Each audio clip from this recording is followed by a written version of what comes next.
Good evening students, online classes में आपका स्वागत है। लास्ट क्लास में अपन पढ़ रहे थे प्राकृतिक रबर, और प्राकृतिक रबर में अपन ने बताया था कि जो प्राकृतिक रबर है वो आइसोप्रीन का क्या होता है, बहुलक होता है। इसलिए प्राकृतिक रबर को पॉली आइसोप्रीन कहा जाता है। और उसके बाद में अपन ने आइसोप्रीन की दो इकाइयों को कनेक्ट किया था और उसे नाम दिया था डाई आइसोप्रीन। जबकि प्राकृतिक रबर है वो बहुलक होता है, इसलिए उसको कहते हैं पॉली आइसोप्रीन। आज अपन स्टार्ट करेंगे प्राकृतिक रबर में ज्यामितीय समावयता। अब देखिए, ज्यामितीय समावयता को अपन ने 11th क्लास में बताया था। 11th क्लास में अपन ने एल्कीन में ज्यामितीय समावयता पढ़ी थी। एल्कीन में ज्यामितीय समावयता अपन ने 11th में बताया था कि एल्कीन में कार्बन कार्बन के बीच क्या होता है, डबल बॉन्ड होता है। और डबल बॉन्ड के कारण यहां मुक्त घूर्णन संभव नहीं होता। एल्कीन में कार्बन कार्बन के बीच डबल बॉन्ड होता है और डबल बॉन्ड के कारण मुक्त घूर्णन है वो संभव नहीं होता।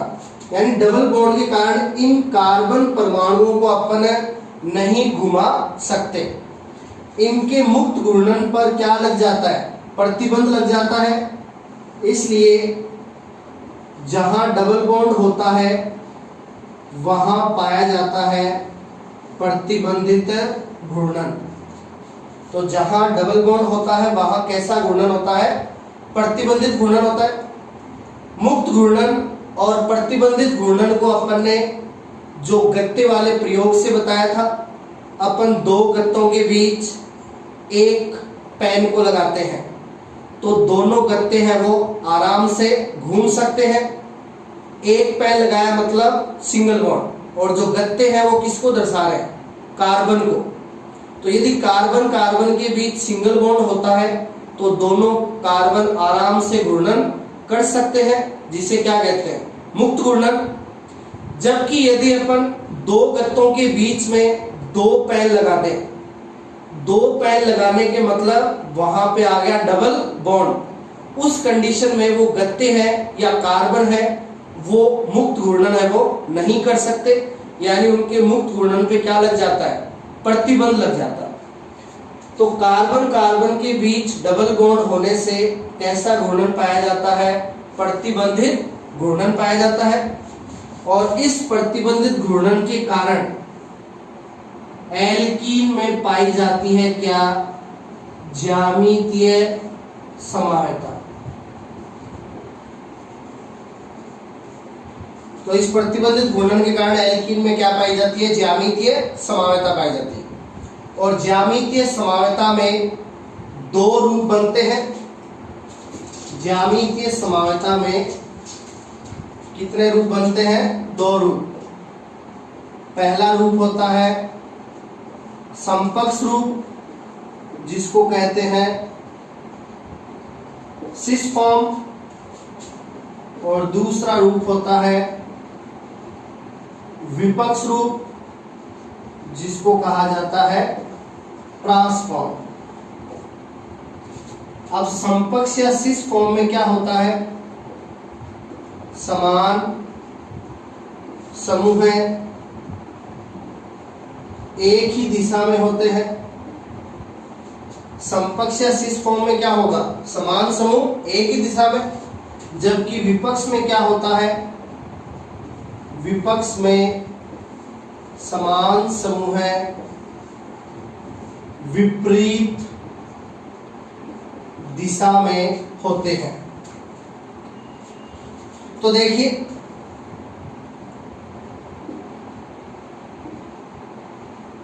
जैसे अपने पास ये एल्कीन है कोई, C2H2Br2। तो देखिए एल्कीन में कार्बन कार्बन के बीच होता है डबल बॉन्ड। अब कार्बन की संयोजकता कितनी होती है? 4। 2 संयोजकता तो डबल बॉन्ड से पूरी हो रही है, और जो 2 संयोजकता बच गई उस पे होने चाहिए अलग अलग समूह। यानी ज्यामितीय समावता के लिए पहली शर्त है वो तो क्या होती है? कार्बन कार्बन के बीच डबल बॉन्ड होना चाहिए, जिससे क्या होगा? प्रतिबंधित घूर्णन। और दूसरी शर्त क्या होती है कि कार्बन की जो 2 संयोजकता शेष बच जाती है उन दोनों संयोजकताओं पे अलग अलग समूह होने चाहिए। तो इस कार्बन की शेष बची हुई 2 संयोजकता पे अलग अलग समूह हो गए, एक तो A और दूसरा B। यहीं पे कोई कंडीशन लागू करनी है। कार्बन की 2 संयोजकता डबल बॉन्ड से पूरी हो रही है, बच गई कितनी? 2। तो ये जो 2 संयोजकता बच गई ये अलग अलग समूह द्वारा पूरी होनी चाहिए। तो पहली A द्वारा और दूसरी B द्वारा। तो ज्यामितीय समावता के लिए 2 शर्त है वो आवश्यक है। इन 2 शर्तों का पालन जहां पर होगा वहीं पे क्या होगी? ज्यामितीय समावता होगी। पहली शर्त डबल बॉन्ड होना चाहिए या प्रतिबंधित घूर्णन होना चाहिए, और दूसरी शर्त द्विबंधित कार्बन की शेष दोनों संयोजकताएं अलग अलग समूह द्वारा पूरी होनी चाहिए। जैसे यहाँ पे डबल बॉन्ड वाले कार्बन की एक संयोजकता तो A से पूरी हो रही है और दूसरी B से, अलग अलग है। यहाँ पे भी एक A से पूरी हो रही है, दूसरी B से, यानी यहाँ पे दोनों शर्तों का पालन हो रहा है। तो ऐसी कंडीशन में एल्कीन में पाई जाती है क्या? ज्यामितीय समावता। और उसके कितने रूप बनते हैं? 2 रूप बनते हैं। अब देखिए पहला रूप सिस फॉर्म। अब सिस फॉर्म में क्या होता है? समान समूह एक ही दिशा में होते हैं। तो देखिए दोनों समान A ऊपर की तरफ एक ही दिशा में है और दोनों समान B नीचे की तरफ एक ही दिशा में है। तो इसमें समान समूह क्या है? एक ही दिशा में है। तो ये कौन सी फॉर्म हो गई? Cis form. ट्रांसफॉर्म में क्या होता? ट्रांसफॉर्म में समान समूह क्या हो जाएंगे? विपरीत दिशा में। तो देखिए इस कार्बन को ऐसा का ऐसा रखा, ऊपर A नीचे B।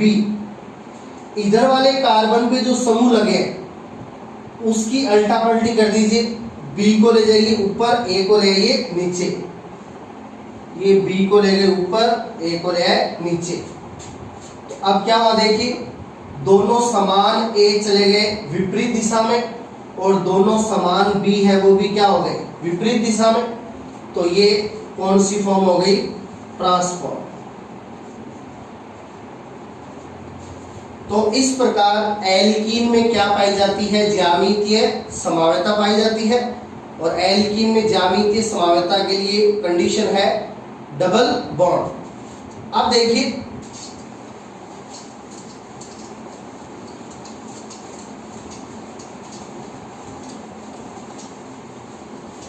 अपन को प्राकृतिक रबर में क्या बतानी है? ज्यामितीय समावता। अब देखिए ज्यामितीय समावता के लिए जरूरी है कार्बन कार्बन के बीच डबल बॉन्ड। और कल अपन ने पॉलीआइसोप्रीन की संरचना बनाई थी और डाईआइसोप्रीन की संरचना भी बनाई थी। प्राकृतिक रबर किसका बहुलक होता है? आइसोप्रीन का। तो कल अपन ने पॉलीआइसोप्रीन को भी बनाया था और डाईआइसोप्रीन को भी बनाया था, और दोनों में अपन ने देखा था कार्बन कार्बन के बीच क्या होता है? डबल बॉन्ड होता है। तो डबल बॉन्ड होगा तो प्रतिबंधित घूर्णन होगा, यानी प्राकृतिक रबर में भी ज्यामितीय समावता पॉसिबल होती है। अब प्राकृतिक रबर में ज्यामितीय समावता को दर्शाने के लिए अपन काम में लेंगे क्या? डाईआइसोप्रीन। अपन क्या काम में लेंगे? डाईआइसोप्रीन को काम में लेंगे। यानी आइसोप्रीन की कितनी इकाइयां? 2 इकाइयां।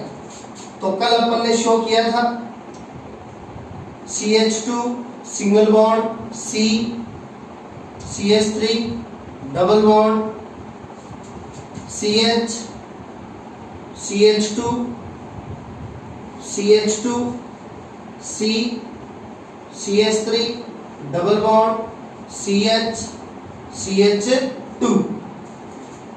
ये क्या है, यहां आइसोप्रीन की कितनी इकाइयां जुड़ी हैं? 2। तो ये है एक डाई आइसोप्रीन। तो ज्यामितीय समानता को दर्शाने के लिए अपन काम में लेंगे क्या? Di isoprene. तो देखिए, तो यहां पे आप देख रहे हो ये कार्बन कार्बन के बीच डबल बॉन्ड है और यहां पे भी कार्बन कार्बन के बीच डबल बॉन्ड है। तो डबल बॉन्ड है यानी प्रतिबंधित घूर्णन है, तो यहां पे भी ज्यामितीय समानता पॉसिबल है। दूसरी शर्त भी पालन जरूरी है, दूसरी शर्त का भी क्या, कि डबल बॉन्ड वाले कार्बन की बची हुई दोनों संयुक्ताएं अलग अलग समूह द्वारा पूरी होनी चाहिए। यहाँ पे दोनों शर्तों का पालन होता है, इसलिए यहाँ पे भी ज्यामितीय समानता पॉसिबल है। और इसके कितने रूप बनेंगे? 2 रूप बनेंगे, समपक्ष और विपक्ष। तो देखिए,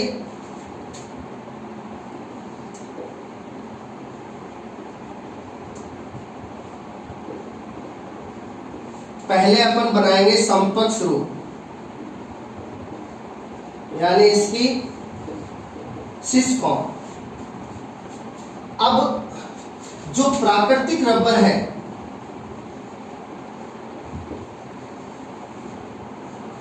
प्राकृतिक रबर एक्चुअल में कौन से रूप में पाया जाता है? समपक्ष रूप में ही पाया जाता है।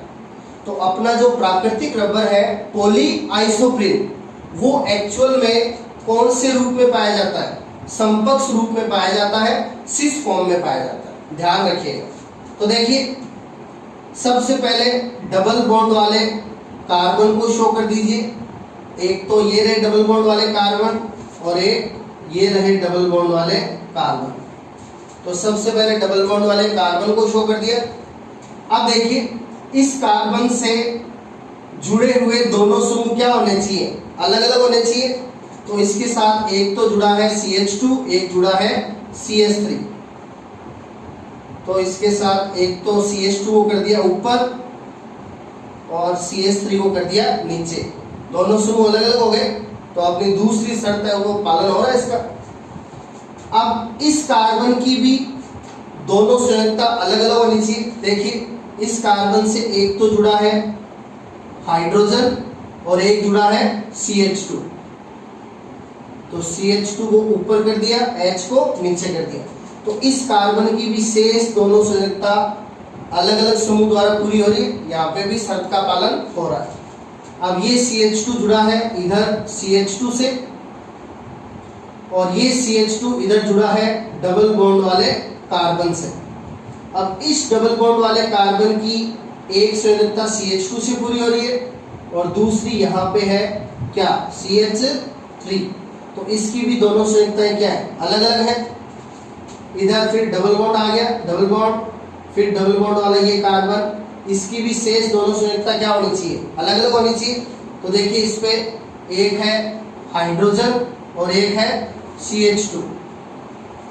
CH2 को ऊपर कर दिया, H को नीचे कर दिया। तो देखिए, अब यहां पे देखिए 4 CH2 है। यहां पे CH2 कितने हैं? 4। 1 2 3 4 CH2 है। और इस रूप में चारों के चारों CH2 क्या है? एक ही दिशा में है। इस रूप में चारों CH2 क्या है? एक ही दिशा में। इसलिए ये कौन सा रूप है? समपक्ष रूप है, क्योंकि यहाँ पे चारों CH2 क्या है? एक ही दिशा में। और समपक्ष रूप में समान समूह क्या होते हैं? एक ही दिशा में होते हैं। तो ये इसका बन गया समपक्ष रूप। अब देखिए, तो जो अपना प्राकृतिक रबर है पॉलीआइसोप्रीन, वो एक्चुअल में कौन से रूप में होता है? समपक्ष रूप में ही पाया जाता है। यानी प्राकृतिक रबर में भी सारे CH2 क्या होते हैं? एक ही दिशा में होते हैं। अब देखिए, अब अपन बनाएंगे इसका विपक्ष रूप। अब अपन इसका विपक्ष रूप बनाएंगे। तो विपक्ष रूप को ट्रांसफॉर्म कहा जाता है। अब इसके विपक्ष रूप या ट्रांसफॉर्म को नाम दिया जाता है गट्टा पच्चा। यानी अपना जो प्राकृतिक रबर है वो विपक्ष रूप में नहीं पाया जाता और इसके विपक्ष रूप को एक नाम दिया जाता है क्या, गट्टा पच्चा। तो डाई आइसोप्रीन के विपक्ष रूप को क्या कहा जाता है, गट्टा पच्चा कहा जाता है। अब देखिए विपक्ष रूप में समान समूह क्या होते हैं, विपरीत दिशा में। देखिए यहाँ पे CH2 कितने हैं, 4 हैं। तो देखिए ये जो पहला और चौथा CH2 है इनको रख दीजिए ऊपर की दिशा में, और ये जो बीच वाले दोनों CH2 हैं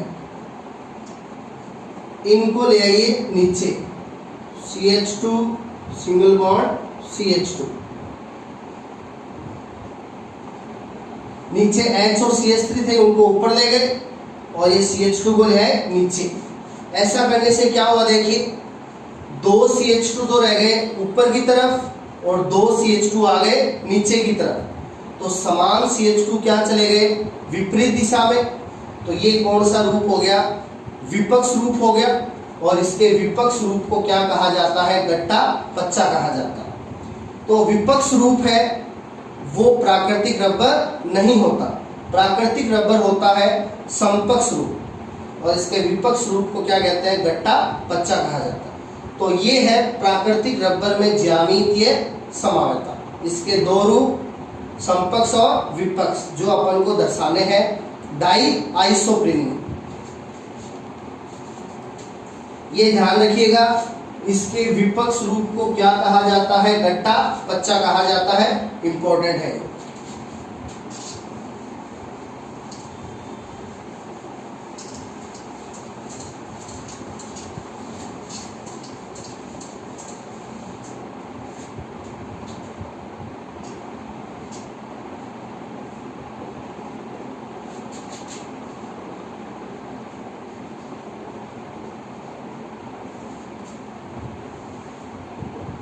अब अपन करेंगे रबर का वल्कनीकरण।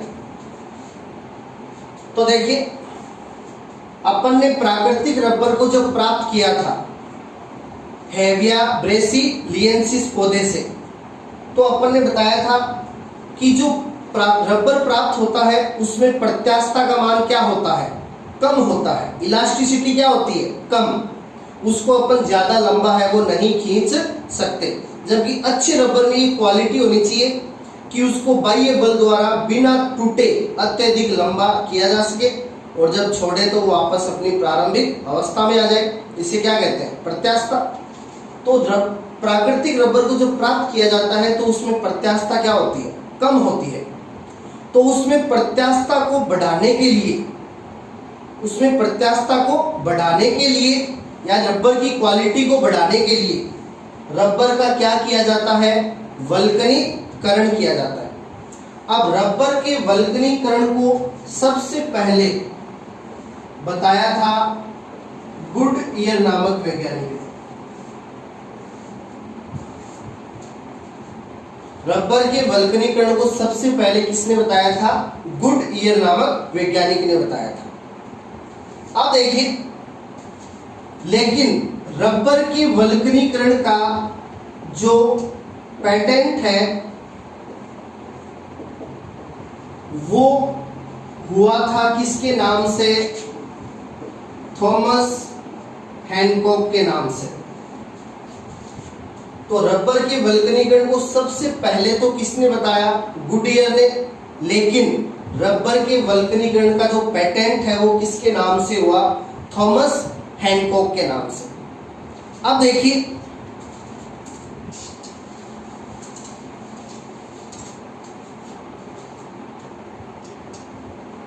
रबर के वल्कनीकरण में होता क्या है, प्राकृतिक रबर में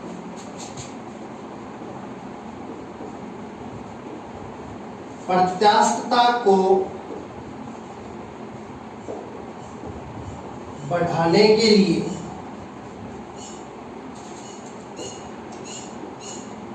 रबर को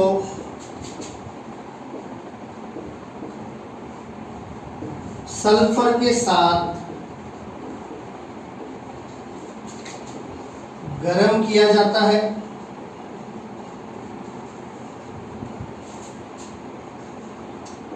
जिससे रबर की इकाइयों के मध्य सल्फर के तिर्यक बंधों यानी क्रॉस बॉन्ड का निर्माण हो जाता है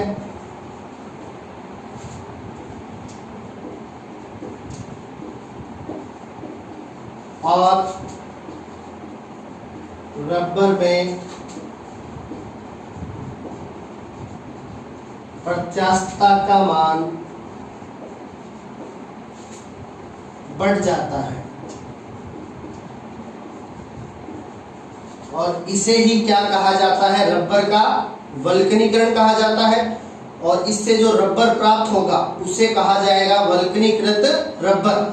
तो देखिए वल्कनीकरण में क्या होता है, प्राकृतिक रबर में प्रत्यास्थता को बढ़ाने के लिए प्राकृतिक रबर को सल्फर के साथ क्या किया जाता है, गर्म, जिससे क्या होगा, रबर की इकाइयों के बीच सल्फर के क्रॉस बॉन्ड का निर्माण हो जाएगा, जिससे प्रत्यास्थता का मान बढ़ जाए। अपन ने संरचना के आधार पे बहुलक बताया था, तिर्यकबद्ध बहुलक, और तिर्यकबद्ध बहुलक में बताया था कि इनमें तिर्यक बंध पाए जाते हैं, क्रॉस बॉन्ड पाए जाते हैं, जिसके कारण इनमें प्रत्यास्थता का मान बहुत अधिक होता है, बताया था अपन ने। तो यहाँ पे रबर को सल्फर के साथ गर्म किया जाता है, जिससे इकाइयों के बीच सल्फर के तिर्यक बंध या क्रॉस बॉन्ड बन जाते हैं, जिससे रबर में प्रत्यास्थता का मान बढ़ जाता है, यानी रबर की क्वालिटी है वो बढ़ जाती है। ऐसे रबर को क्या कहते हैं, वल्कनीकृत रबर कहते हैं। अब देखिए वल्कनीकरण को समीकरण के द्वारा कैसे दर्शाएंगे। अपन को कह दिया जाए कि वल्कनीकृत रबर का संरचना सूत्र लिखिए। तो देखिए वल्कनीकृत रबर का संरचना सूत्र किस प्रकार बनाएंगे। अब इसके लिए अपन को डाई आइसोप्रीन काम में लेना है। क्या काम में लेंगे, डाई आइसोप्रीन, और डाई आइसोप्रीन की 2 इकाइयां काम में लेंगे। देखिए डाई आइसोप्रीन की पहली इकाई लिखते हैं CH2 सिंगल बॉन्ड C, इसका CH3 ऊपर कर दीजिए, double bond CH single bond CH2 single bond CH2 single bond C, इसका CH3 भी ऊपर, double bond CH single bond CH2 single bond. तो ये डाई आइसोप्रीन की पहली इकाई हो गई।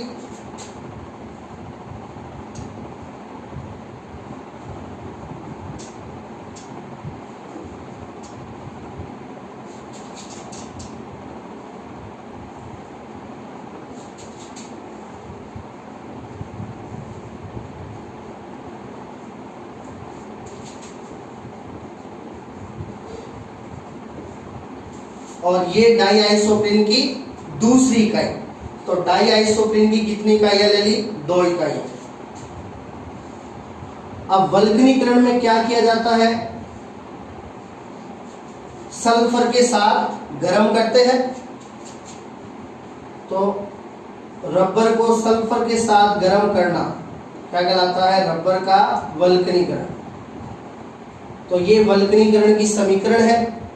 अब सल्फर के साथ गर्म करेंगे तो क्या होगा, जो सल्फर है वो अटैक करेगी ओनली डबल बॉन्ड वाले कार्बन पे। सल्फर ओनली कहां पे अटैक करेगी, डबल बॉन्ड वाले कार्बन पे।